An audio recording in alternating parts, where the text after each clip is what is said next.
Hello and welcome to the YouTube channel for craftworldeldar.com. I'm Brent, and this video is about how to lose at Warhammer 40,000.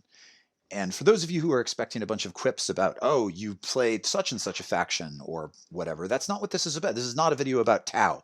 This is a video about what to do when you know you're going to lose, maybe from the beginning of the game, and how to think about that and still have a good experience at the table and have it be beneficial tactically as well as enjoyable. Before I dive in, if you would rather read a prose version of this content, I will have linked one in the video description. And a quick shout out to my patrons. Thank you so much. I hope you enjoyed early access to this video. If there are others out there who would like early access to videos, I will also link my Patreon account. Here we go. If you're like me, you at some point have shown up to play a game of Warhammer 40,000 and known that you are going to lose. Now, maybe you are that rare special unicorn who genuinely does not care who wins or loses because you just love watching a narrative unfold on the table. I have met these people. Perhaps you only make game time decisions as though you were role playing it, right? I fix bayonets and charge the Titan because my commissar is a maniac. And if so, I think the way that you play 40K is super cool. And by all means, keep listening if you have an anthropological interest in the psychology of more competitive players. But you group of loss insensitive, completely narrative players, this isn't really aimed at you. I hope you'll stay with me. But this video is really for my fellow 40K enthusiasts who find it disheartening to know that in certain matchups, total crushing defeat is as inevitable as the heat death of the universe and your weird uncle talking about conspiracy theories during a holiday dinner. Sometimes these things are just completely unavoidable. These kinds of matchups are just a fact of the hobby. And unless you only play with a small number of people who are equally or less skilled than you are and or play equivalent or poorly performing factions, there are going to be times when you know before a game begins that you can't win, especially if you're running an underpowered faction against a top tier list piloted by a skilled opponent. And in this video, I'm going to talk about how to make the most of these types of matchups, how and why they can be beneficial. And if you're interested in how to avoid these types of games altogether, you can watch my video on the difference between casual and competitive play and how to communicate about that before the game. But Warhammer is supposed to be fun.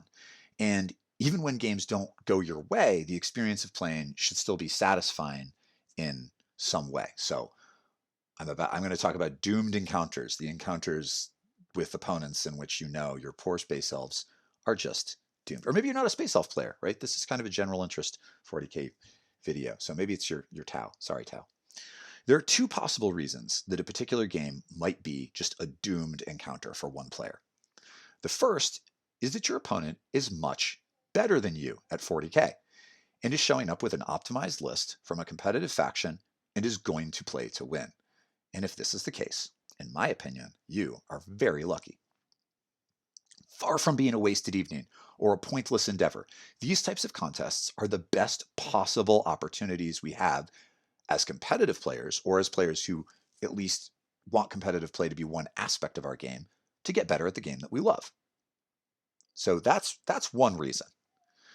The other possible reason why you might show up to a match and know that you're going to lose is that maybe you gamble. So sometimes a bad matchup occurs when players gamble. So maybe you decided to double down on anti-tank units and you expecting that your opponent would show up with a very tanky AdMech list, and instead your opponent showed up with a horde army, right? There are all these Skitarii running around. In which case, the solution to that problem is just to stop gambling and build more balanced lists. I think you should build more balanced lists. More often, though, bad matchups occur because of an imbalance in game design. There has simply never been an edition of 40K in which all of the factions had anything resembling an even chance of beating one another, and there have always been particularly brutal, vicious, horrid matchups, especially for factions at the bottom tier of competitive rankings, which for the first couple of years of ninth edition, that's where craft worlds have been, and that's my faction. Uh, and even if you're the best living craft worlds player, there might be times when you come up against lists that your faction simply cannot beat if those lists are being piloted by veteran players who don't make significant mistakes. And although it can be enormously frustrating to be in that situation, those games can still be beneficial and enjoyable if you approach them with useful goals. And that's what I'm going to talk about. So, step one is to have enough humility and self awareness to know the difference between situation two and situation one. That is, the situation in which you're losing because, yeah, the other guy's good. Maybe you are as good a player, but your entire no list from your faction could beat the list that he's running if he runs it well. That's one situation. The other situation is that the other player is just a better 40K player than you are. And you know, in the same way that, like, if you were playing chess, there'd be certain games in which you know you're going to lose. The other guy's going to outplay you, or gal, or whoever. So step one is to be able to tell the difference between those situations, because sometimes we tell ourselves that the reason that the neckbeard at the game store is kicking our asses is that his My Little Pony themed custom Space Marine chapter is totally OP, when in fact he's actually just a better player. And that might be really hard to admit, especially if he has an annoying laugh or is tragically wrong about which Star Wars movies are good. It can be really hard to acknowledge when you've been outplayed. If you find yourself in this situation, being really angry that the other person's list is totally OP, the first possibility that you need to consider is that you are, in fact, the villain of the story, depriving your worthy opponent of the respect he or she has rightfully earned with his or her or their tactical prowess. Just because you can't see a way for your faction to beat that particular list doesn't mean there isn't one. And just because you might not agree with neckbeardy dude's facial hair or his objectively insane preferences about science fiction movies, that doesn't mean he's playing 40K in a way that is not praiseworthy, or that he's not playing more skillfully than you are. And that can suck to accept, but it may be the case. Uh, Before you commit to the narrative that your rival is unfairly advantaged, you should do a little research. Sometimes the emails that I get from people are just insane, right? I've had a couple of people tell me that, like, it's so unfair that craft worlds are so overpowered and nobody can beat their list at their local game. Like, guys, for the first couple of years of ninth edition, in many lists of, like, where craft worlds are in the matchup of how powerful factions are, sometimes they don't even appear because competitive players are so unwilling to play them that there isn't even enough data. But when there is data, it's not good. So it is possible that your own subjective experience at your local game store may not reflect, or with your meta of 5 friends that you play with, may not actually reflect something that's more broadly true of what's possible within the rules. Popular 40K sites like Goonhammer have up-to-date information about the win rate between various factions in tournament play.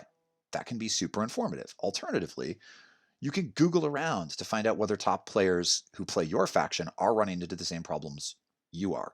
And if top players will not touch your faction with a 10-foot ceramite uh, pauldron, because it was made for a Primarch, I don't know why a pauldron would be that big. Maybe it's in fact because your faction is super underpowered. Uh, but be persistent also. Don't stop reading the first time you find a Reddit comment confirming that your faction can't beat the type of list that the neckbeard is running, uh, just because you want to be vindicated or whatever. Just keep going, read more.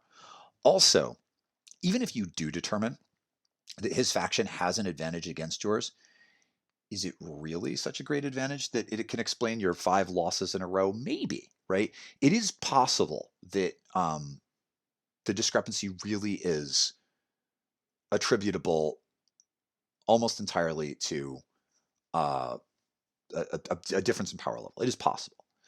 Um, it can also help to consider your opponent's broader record. Does your opponent consistently beat a variety of other players running a variety of lists? Does your opponent run multiple factions and win pretty consistently with all of them?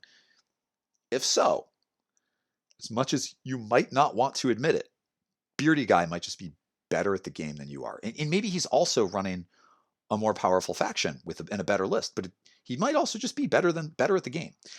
And if so, that's freaking awesome. You are in luck. That's great. Having a local player who is solidly better at 40K is an invaluable resource. Although every game of Warhammer you play will improve your familiarity with the units and the rules, it's playing against stronger opponents that forces you to develop new tactics and to examine where you might be making mistakes that a less skillful opponent would overlook and not expose, and because she might not exploit that mistake. So, there's a reason why many of the most highly ranked players in 40K primarily play one another. Uh, Playing challenging games improve our level of play. So, here are 3 pieces of advice for making the most of games when you're playing against a more skillful opponent. Number 1, ask questions. If it turns out that a significant factor in your losses is that you are getting outplayed, treat the experience like you would any other learning opportunity. Ask questions. Some of these questions might be internal, like ask questions, that is asking questions of yourself, like how is my opponent choosing what targets to prioritize? Think about the decisions your opponent is making and analyze them. Many of the questions that you might ask, though, are best asked aloud at the end of the game, like what would you have done in my situation is a great one, or did I make any big mistakes, or was there something that you were afraid I might do that I didn't do? And most players, especially right after they've kicked your asses, will be flattered that you're asking, and they will enjoy sort of gregariously analyzing their own victory, and that's great. They get to have fun, uh, being feeling like I don't know, some incredibly skillful commander giving a tactica class to a junior officer, and you get to learn to be a better 40K player and maybe destroy them the next time, which is great. Um, Also, most people aren't jerks. I have never asked somebody a question after a game of 40K and had them be like, you know what, I'm just not comfortable answering that. I don't want you to have a leg up on me next. I can't really imagine that person. That person's probably out there, right? It's the busy horse dentist principle, right? There's somebody out there but it's not most players. If you are fortunate enough to be playing against somebody highly familiar with your own subfaction, you might even ask your opponent to suggest changes to your list. Like, what could I be running instead that might have? And you don't need to take that advice clearly, but it can be useful to have another perspective. And it's hard to ask questions because it involves vulnerability. And 40K, when we're playing competitive 40K, you it takes a lot of humility to acknowledge that the other person might have insights, tactical insights that you don't, and to essentially acknowledge that you just got outplayed. But it's fine. That's how you become a better player. Just because they outplayed you this time doesn't mean you won't outplay them 2 months from now. Here's another thing you could do. Second piece of advice, and this is, I think this really only makes sense in small metas. If you're playing the same 5 people and there's like 2 guys you never beat, you could consider an army swap. So if you play somebody often enough to feel comfortable requesting it, you might say, "Look, could we for our next game, would you mind if we just swapped armies? You play mine, I'll play yours." Getting to see Beardy Guy wreck his own list with your army is likely to teach you some important lessons about how to play more effectively with what you have. And this request is not as weird as it sounds. Switching armies is common. It's a common convention. Maybe not in your game store, but out there in the broader world of 40K, it's not that unusual, and it can be eye opening. On the other hand, if even a more skillful player struggles to play your army, that if they are more skillful, that tells you something too. It's also possible that they will say no, and partially that's not necessarily because that person is being a jerk. It might just be that she's not familiar with the stratagem, psychic powers, abilities, synergies enough that she feels that she could play her army effectively. I mean, in order to be beating the pants off you, that person has to know what you can do well enough to make good choices. But there's a difference between being able to play it from the inside versus knowing what to be careful of. So don't take it personally if an opponent is not interested in bumbling through a game with unfamiliar units. But it certainly doesn't hurt to ask, especially in those situations or your meta is really small and it gets boring losing to the same person every Tuesday. Third piece of advice. And this one really only applies for people who play against one another a lot and are probably also friends. But um, consider re-racking. So re-racking is when you stop the game and you just start again. Uh, if at the end of turn one, it's just completely obvious who's going to win, you could potentially stop, re-rack, and start again. Playing the first turn of 40K like 3 times can be one of the best ways. When I was learning to be a competitive player, this was super useful for me. I had evenings where all we did was re-rack 3 or 4 times. This could be a big favor to ask someone who's not already a friend, because it's much more emotionally satisfying to finish a game in one evening than it is to start 3 games and finish none of them. But it's particularly fun if you have a friend that you're thinking you might travel with to a big tournament. Maybe you're going to go all the way to a G. I mostly play uh, smaller tournaments, but if you are going to go to a GT or one of the big opens, LVO or something, having somebody go with you is certainly probably more fun. And it could be this notion that you are essentially training together to go to choose something within driving distance or accessible. And if you have a goal like that in mind, then re-racking feels more purposeful. It's practice. If your goal is to be a better player, this is huge. If all you want to, if you're getting together with your buddies and what everybody wants to do is finish a game and have a good time and tell an interesting story at the table, then don't ask to re-rack, because then you're just ruining the vibe. And you need to be savvy enough to know um, in your local group whether that would be an appropriate thing to ask for with any individual player. I certainly would discourage you from suggesting re-racking to anyone that you don't already know well and play often. But if you do know somebody well and that you know that player is a stronger player, uh, then it can be helpful to go through the exercise and also have them make some suggestions. Okay. So what if though? But Brent, what if the other person isn't better? What if my faction just sucks against that particular list? And to you, imaginary future listener, I say, in some cases, certain factions are so weak against particular lists, especially when that faction doesn't have an updated codex for the current edition and the person that you're playing against does. In some cases, player skill might not be a big enough factor to determine the outcome of the game, assuming that both people are at least competent at 40K, right? I mean, even a masterful Tau player can probably beat the pants off a very new Drukhari player who doesn't really know what units are good or how to make an effective list.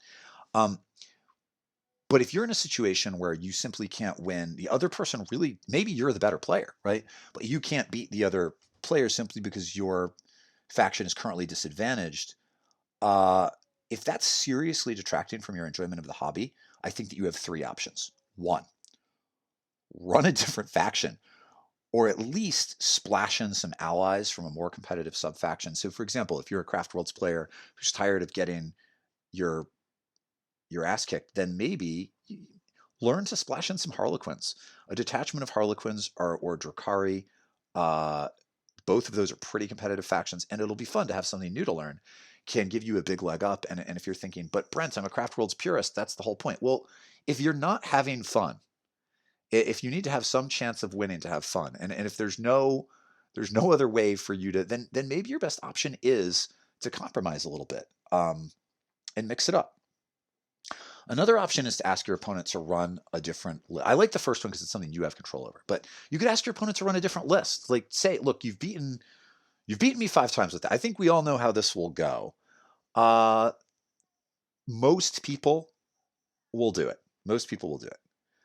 Um, your third option is to try to set reasonable goals, because maybe the other person doesn't have another list, right? Like, I'm not a big Sigmar player. I run Cities of Sigmar.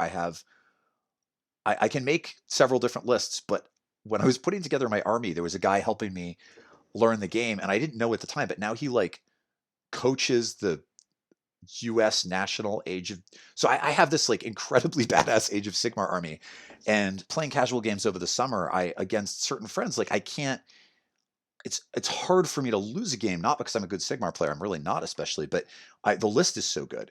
And it was hard. Like I pulled out a bunch of my Slanesh stuff and we proxied things so that we could keep playing. But there will be situations in which the other person really can't run a different list. It's just unfortunately, this is the matchup. In which case, um, I advise, or maybe you just don't know them well enough to ask. So in that case, situation, I advise that you do this third thing, which is to set reasonable goals that will help you improve. So maybe at the beginning of the game, you know that you're not likely to win, but set a goal that will help you become a better player.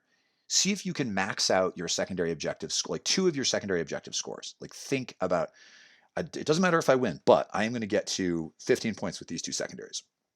Or maybe I'm going to get to at least 30 primary objective points, and choose something that you're usually bad at, right? Like maybe you're not good at playing the primary objective game. And so, okay, I'm probably going to lose, but this game, I'm going to do whatever it takes to get to 30 points on the primary objectives. So I'm developing a skill. Or maybe all you want to do is control your opponent's movement by creating log jams in her deployment zone on turn one. Maybe screening is something that you're bad at, right? Manipulating your opponent's movement. That's a pretty sophisticated play technique. So maybe you want to practice that. You could, for example, if you're a Craft Worlds player, maybe on turn one, you have a couple units of Wind Riders that zip out to help you score uh, engage on all fronts. And so maybe in this game, you quicken one of them and have it charge into some unit.